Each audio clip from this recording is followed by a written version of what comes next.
The rain had arrived with a hush, the kind that softened the city's sharper edges. Tehran, in winter, was a quiet war between firelight and cold stone, between sandalwood warmth and concrete chill. And in those final days of 1978, everything else felt as fragile as the steam that rose from a chipped glass of black tea. Thomas Jenkins sat near the window of the Amir Kabir tea house, his elbows resting on the table like he'd forgotten how to keep them polite. The glass pane fogged with his breath as he watched two boys chase a rubber ball through the muddy alley. One of them slipped, laughing as he fell. The other ran back, not to scold but to help him up. He smiled quietly at that, something about the simplicity, the instinct. That kind of kindness seemed rarer in the world he'd come from. He was 29 then, an American Peace Corps volunteer stationed in Tehran, halfway through a 2-year assignment teaching English and quietly cataloging folk art for an NGO that no longer existed. His Farsi was passable, his humor dry, and his loneliness disguised beneath a thick beard and a notebook filled with half-finished thoughts he never mailed home. He hadn't spoken to his father in over a year. It wasn't out of anger, just a growing space that neither of them had figured out how to cross. He wrote him often but never posted the letters. They sat in a box under his cot, sealed but unsent. Like much of Thomas himself, it was on one such gray afternoon, in the lull between tea sips and observation, that he first met Parvana. She was trying to lift a brass samovar, too large for her arms, too delicate to be dropped. Her scarf had slipped halfway off her head, revealing thick, walnut-colored hair that clung to the damp air. She wasn't beautiful in the way magazines thought women should be. She was sharper, more real. Her brow furrowed as she adjusted her grip, determined not to ask for help. He stepped outside instinctively. "May I?" he asked in simple Farsi. She looked up, startled, but didn't bristle. "If you drop it, you pay for it. That's fair." He carried it up the narrow, crumbling stairs to a flat above a shuttered bakery. The stairwell smelled of old lemons and drying herbs. Inside, the warmth hit him, wood smoke, cardamom, cloves, and cumin. It smelled like someone's memory of safety. 2 other women sat inside. One, older and smaller, wore thick glasses and a soft expression. The other, younger, leaned against a bookshelf, arms crossed. Each looked at him with a different kind of scrutiny. "This is the American," Parvana said with a grin. He offered his muscles. "Or his back for punishment," said the younger one. Her eyes gleamed with challenge. The third simply nodded. "I'll make tea." And that was how Thomas entered the world of the sisters. They were daughters of a once wealthy family, now living modestly but gracefully. Zara, the eldest, was a healer of sorts, an herbalist whose shelves were stacked with glass jars of dried petals and powders. She rarely spoke, but when she did, her words landed like petals on water. Satara, the youngest, had fire behind her silence. A university student and pamphlet distributor, her fearlessness worried everyone except herself. She joked with Thomas but never flirted. She respected causes, not distractions. Parvana stood between them, both in age and temperament. She ran a small bookshop down the street and seemed to navigate chaos with dry humor. She translated Rumi by candlelight and muttered marks under her breath when sugar rations were delayed. In that home, Thomas found something he hadn't realized he'd been aching for, a quiet seat at someone else's table. He began visiting in small ways, fixing the jammed window pane, bringing bread when the market lines stretched for hours. Zara gave him honey for a cough. Satara challenged his politic. Parvana lent him a worn copy of Divani Hafez, dog-eared and filled with margin notes in Persian and French. They never asked what he wanted in return. One night, as spring approached and the alley filled with the scent of orange blossoms, they invited him to join them for Shabi Noraz, the eve of the Persian New Year. "We can't celebrate loudly," Parvana warned. "Too many eyes these days. But in here, we can still have light." The living room was cleared and swept. Zara laid out the half-seen table. Garlic for medicine, coins for wealth, apples for beauty, sprouts for rebirth. A goldfish bowl shimmered on the cloth. Setara lit candles one by one. Parvana draped the room in silks dyed indigo and rust. Thomas brought tulips. They sat cross-legged on the carpet, sipping rosewater tea and eating rice with saffron and barberries. The samovar hissed quietly in the background. The storm outside tapped against the walls but was never let in. Parvana handed him a small dish of crushed herbs and whispered a verse he didn't understand. Zara added a drop of honey. Setara, smiling mischievously, placed a scarf over his shoulders and said, "Now you are one of us. Careful. That might mean more than you think." They laughed, but there was a silence after, one that lingered like perfume on skin. Later, as the candles dwindled, he lay on a mat in the hallway, the walls thin enough to hear breathing. Someone tucked a blanket around his shoulders. He opened his eyes to see Zara placing a white lily on the floor beside him. She said nothing and returned to her room. Moments later, Setara passed by and paused. "You're not just a guest anymore, Tom. Don't leave too quickly." Only Parvana remained unseen that night. But just before sleep took him, he thought he heard pages turning behind a curtain and the soft sound of humming. The morning after, he awoke to birds and sunlight, to bread baking and the sound of Parvana laughing with a neighbor. It was the kind of laughter you don't fake. The kind that belongs to a house where grief is familiar, but not victorious. He told them he had to travel for a week, Peace Corps duty in Esfahan. He left a note tucked into the Divani Hafez she lent him.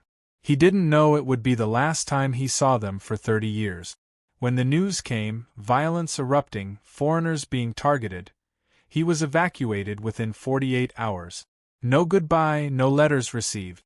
Only a rain-washed street, a red scarf in a puddle, and 3 faces that stayed in his mind like the afterimage of candlelight.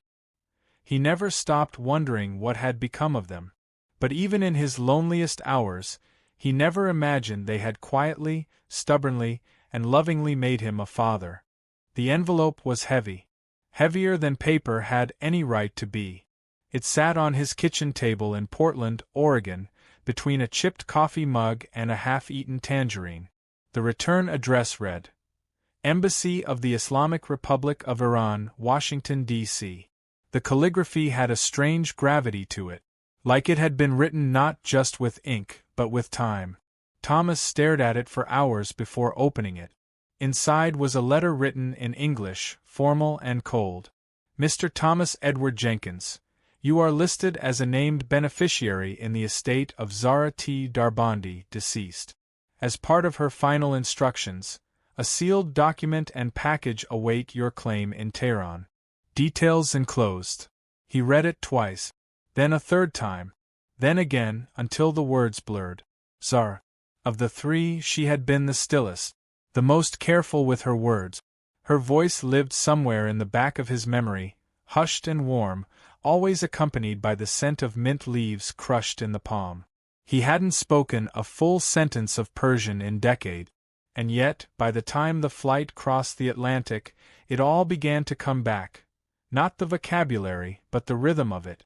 The poetry hidden between everyday phrases. The city looked older and younger at the same time. Tehran in 2009 was a cacophony of contradictions. Women in silk chatters scrolling through smartphones, street vendors selling pomegranate molasses beside imported washing machines. The smog hadn't changed, nor the honey-colored light that touched the Alborz mountains at dusk. But everything else felt like memory seen through a cracked mirror.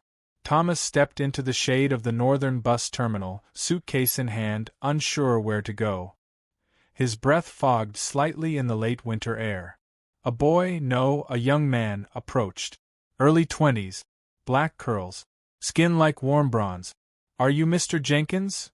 he asked in perfect English, eyes cautious but kind. Thomas nodded. "I'm Dariush," the man said. "Zara was my mother." He extended a hand. Thomas took it slowly, as if unsure whether it might dissolve. "She said you would come. Eventually." The drive south to the family village took hours. Tehran faded behind them like a dream dissipating at sunrise. The road wound past cypress trees and dusty plains. The further they drove, the more Thomas felt the years peel away, each mile a soft surrender to the past. He didn't speak much. His eyes absorbed everything: the color of the soil, the sound of roosters in distant orchards, the shape of the rooftops. All of it familiar. All of it changed. When they arrived, the house was there, the house. The same one he had once entered carrying a samovar and his awkward good intentions. The wooden gate still creaked. The vines still climbed the walls like gossip. Inside, it smelled of cumin and rosewater. Of something eternal. Familiar. A hearth fire cracked in a corner stove. He removed his shoes and stepped onto the same woven rugs. His heart stammered. A girl in her teens offered him tea without a word. Her eyes, gray-green like Parvana's, flicked up at him once before she disappeared down the hall. A small boy played with carved wooden animals beside the doorway. Dariush led him to the living room. Photographs hung in elegant wooden frames. One was of Zara, older and thinner than he remembered, but unmistakably her.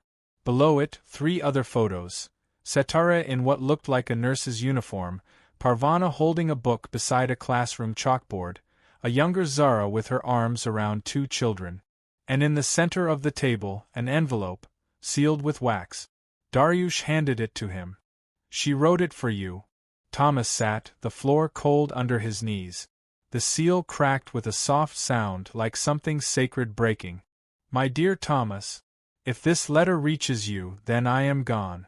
But you must know, nothing you did was forgotten. Nothing you gave was small. You stayed one night, and we built a future out of it." His hand trembled.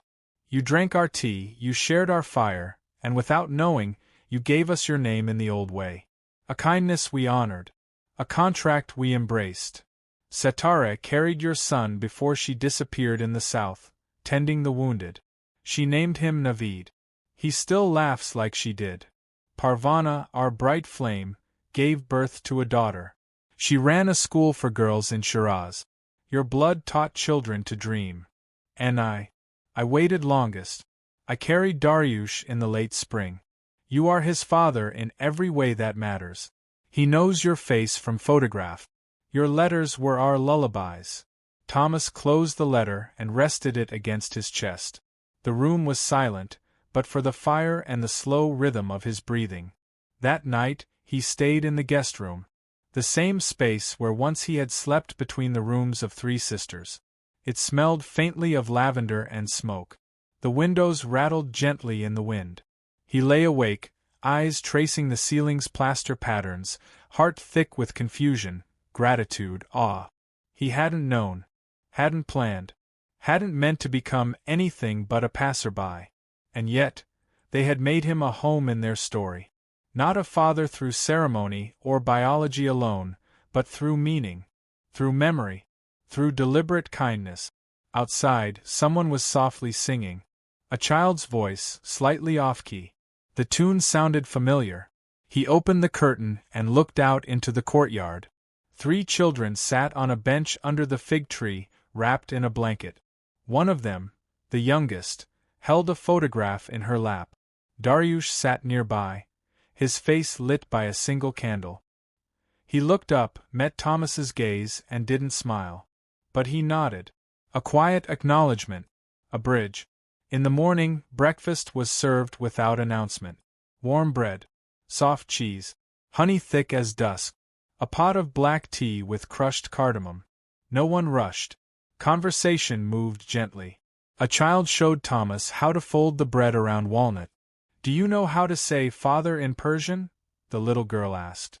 Thomas hesitated. "Pidar." She shook her head with mock disappointment. "Pidar June," she corrected, with extra sweetness on the June. He nodded slowly, the words catching in his throat. When she called him that an hour later, chasing after him with a scarf for the wind, he didn't correct her. He only knelt, tied it around her shoulders, and said, "Thank you, Azizim."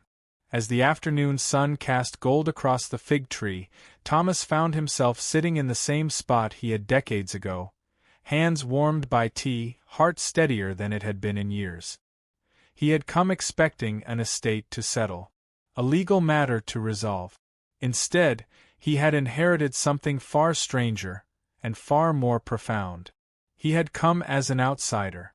But he stayed because something inside him had finally stopped running. The air in late spring carried the scent of earth turned by hand.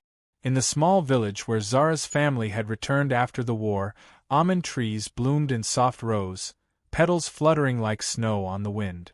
It was here, in the quiet rhythm of dawn chores and dusk prayers, that Thomas stayed. Not as a guest now, but something else. Something unnamed but known. The house itself seemed to breathe. Its walls, aged but kept with love, were warm with activity, children running barefoot, bread dough rising under linen cloths, the distant ring of a metal pot calling for evening tea. He hadn't asked to stay. No one had insisted. But when he set down his suitcase on the second morning, Dariush smiled as if it had always belonged there. "I'll sleep in the garden room," Thomas said. "You'll freeze in 2 weeks," Dariush replied, amused. "But it's yours if you like the smell of jasmine and frogs." He did. The nights in the garden room were filled with sounds, the rustle of hedgehogs, the creak of tree limbs, the far-off call to prayer that echoed like a lullaby. In the mornings, dew kissed the threshold, and he would step outside barefoot to watch the light stretch across the orchard. And there, among the trees, he began to learn his children. Dariush, the quietest, was also the most layered. He walked like Zara, measured and deliberate, but argued like Parvana, with fire hidden beneath civility. His hands were often smudged with ink or dirt, depending on whether he had been helping with the family orchard or writing poetry, which he never admitted to but often left lying around in notebooks. One morning, Thomas found him sitting cross-legged under the almond trees, sketching in the margins of a book. "You draw?" Thomas asked. "Sometimes." He offered the book without looking up. Inside were soft pencil lines. A fig tree, a sleeping cat, a side profile that looked strikingly like Zara. "She told me you were an artist," Dariush said. "That you sketched her once but tore it up." Thomas nodded, surprised. "It wasn't good." She kept the pieces. Naveed, Setara's son, arrived a week later from Shiraz with his wife and their baby girl. Taller than Thomas, with sharp features and a booming laugh, he brought with him the energy of a man raised in movement, always traveling, always bridging cities with favors and supplies. He hugged Thomas like a brother. "She told me you had wide shoulders," he said with a grin. "Setara said you could carry silence better than most." Naveed would often bring stories in the evenings, sitting cross-legged on the floor, translating news articles and sharing jokes that lost none of their punch in translation. He once made Thomas laugh so hard over a fumbled Persian idiom that they cried into their soup. "You speak like a man who learned Farsi from poets and children," Naveed said. "It's very charming. But you once told my mother that your lentil soup sings louder than revolution, which, while romantic, makes no sense." "I stand by it," Thomas replied. Her soup could stop a war. They toasted with pomegranate juice. Laughter echoed down the hall. Layla, Parvana's daughter, was more reserved. At 22, she taught literature at a girls' school in Qom and visited only on weekends. She wore a soft gray scarf, always pinned in the same careful way, and rarely spoke at length.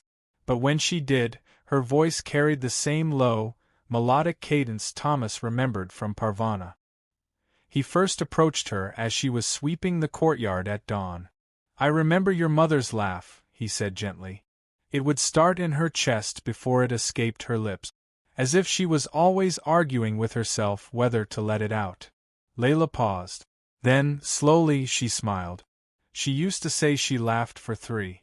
Because Zara and Setara were too serious and you were too afraid to laugh loudly in case the world heard you enjoying yourself. Thomas blinked. She said that. All the time. A long silence settled between them, but it wasn't awkward. It was the kind that lets things grow. In those long, slow days, Thomas worked where he could. He mended door hinges, swept ash from the hearth, helped patch the clay roof when spring rains crept through. One afternoon, he sat beside a grandmother weaving a kilim rug, neither of them speaking a word for nearly an hour. When he finally stood, she pressed his palm and whispered, "You've returned late, but with good manners." Evenings were sacred. The family would gather in the main room under low lanterns, eating fresh flatbread with dates, yogurt with mint, lentil stew so rich it seemed medicinal. Children dozed on cushions. Someone would hum an old lullaby, and Thomas often found himself lost in the sound, unsure where his memories ended and his new ones began. One night, as thunder rolled in the distance, a sudden storm broke across the orchard. Rain tapped the tiled rooftop like fingers on a drum. Layla, barefoot and laughing, raced to bring in blankets. Dariush sealed the windows. Naveed lit candles in case the power went out. And Thomas? He just stood at the doorway, watching. The scent of rain on dust, the feeling of hands brushing past his, the warmth of bodies drying off near the fire, it wrapped around him like a memory made real. A post-storm hush fell. Everyone breathed together. In that silence, Layla leaned her head on his shoulder and didn't speak. He placed a hand over hers. They stayed like that for a long time. He grew to love the orchard. Each morning, he would walk it row by row, brushing fallen blossoms from the bark, watching sparrows dive through the branches. It reminded him of the Pennsylvania woods from his youth, except warmer, older, wiser. One afternoon, Naveed joined him. "They say almond trees remember who plants them," Naveed said. "Is that so?" "Old farmer tale. If you plant with bitterness, they grow twisted. If you plant with longing, they grow sweet. My mother said your name meant longing." Thomas blinked. "It doesn't." Naveed grinned. Then she gave it a new meaning. It was under those trees that Thomas began to draw again. First in secret, sketching shadows, rooftops, a chipped bowl, a girl's braid. Then more openly, as the children begged for portraits and caricatures. One of the boys asked if he could draw the day everyone hugged at once. Thomas laughed, unsure how to sketch it. He tried. The final image was rough, but true. A group of 5, seated around a samovar. Hands touching hands. A scarf draped on the back of a chair. A plate of almonds half-eaten. Laughter suggested but not drawn. He placed it beside Zara's framed photo. "She would have liked it," Dariush said. Thomas looked out the window. The almond blossoms were falling now, scattered by the wind like white confetti after a wedding no one had planned. He wasn't ready to call it home. Not yet. But each night he spent in that old house, beneath beams that once held the weight of war and joy and waiting, something inside him softened. Like clay warmed by the sun. In the corner of the house, beneath the portrait of Zara and a pomegranate stain tile from the old hearth, there was a small wooden box wrapped in hand-woven cloth. It had been waiting there, untouched, since before his arrival. No one had mentioned it. On his final morning in the village, Layla found him watching the almond trees shed their blossoms like quiet farewells. "She said you should open it before you leave," she told him. The box creaked as he lifted the lid. Inside were letters, photos, and a small hand-bound book, its pages filled with memories too intimate to be shared aloud. There was a photograph of the 4 of them, him, Parvana, Zara, and Setara, sitting on the floor of that tea-scented living room so many years ago. Zara's hand rested gently on his knee. Parvana's fingers brushed his shoulder. Setara, in mid-laugh, was pointing at something outside the frame. They looked like family. They looked like a secret. He turned the photo over. In Zara's delicate script were the words, "What we make in kindness lasts longer than names." Later that day, Thomas asked to visit Zara's grave. They walked through the orchard, past rows of fig and almond, until they came to a soft rise overlooking a dried riverbed. A stone sat half-sunk in the soil, unadorned except for her name, etched in simple Persian script. He knelt down, fingers grazing the carved letters. The sun hung low behind him, casting long, slow-moving shadows. The children stood back, giving him space. Thomas whispered, "I thought I came here to say goodbye. But that wasn't it, was it?" There was only wind in response. The dry whisper of old branches. "I thought I was being kind. That night, so long ago. I thought it was small. But you turned it into a lifetime." He set the photo gently against the stone, anchoring it with a smooth white pebble. "I didn't know I could belong anywhere again." He looked up at the trees. "And now I don't know how to leave." He did leave, of course. Not because he wanted to, but because that, too, was part of the kindness. Not overstaying. Letting moments end while they were still beautiful. The children gathered at the gate. Layla pressed a bundle of saffron and dried rosebuds into his coat pocket. Naveed shook his hand like a brother. Dariush didn't speak, he only hugged him, eyes unreadable. "I'll write," Thomas said, voice thick. "You better," Naveed teased. "You're behind on your grandfatherly duties." The youngest girl, 7 now, dark curls and eyes too wise for her age, stood beside the fig tree and looked up at him. "Will you remember my drawing?" Thomas crouched to meet her eye. "Always. It was you under the tree with the birds," she reminded him. "And the words said, 'Kindness grows here.' I spelled kindness wrong." He smiled. "It was perfect."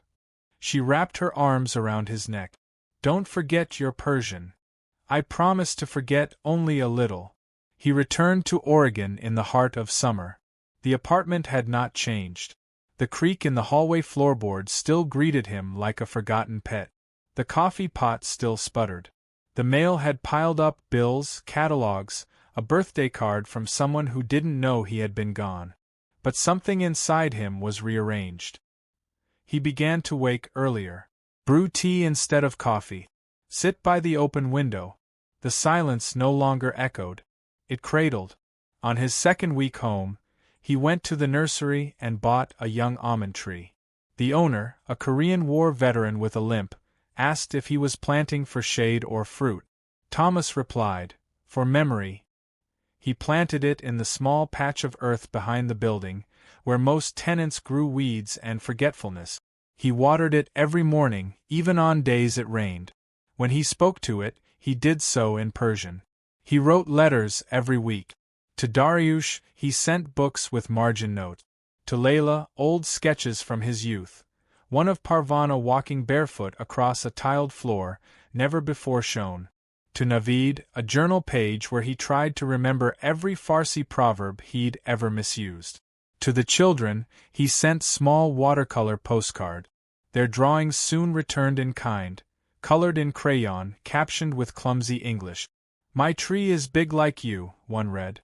Another said, "We all have your ears."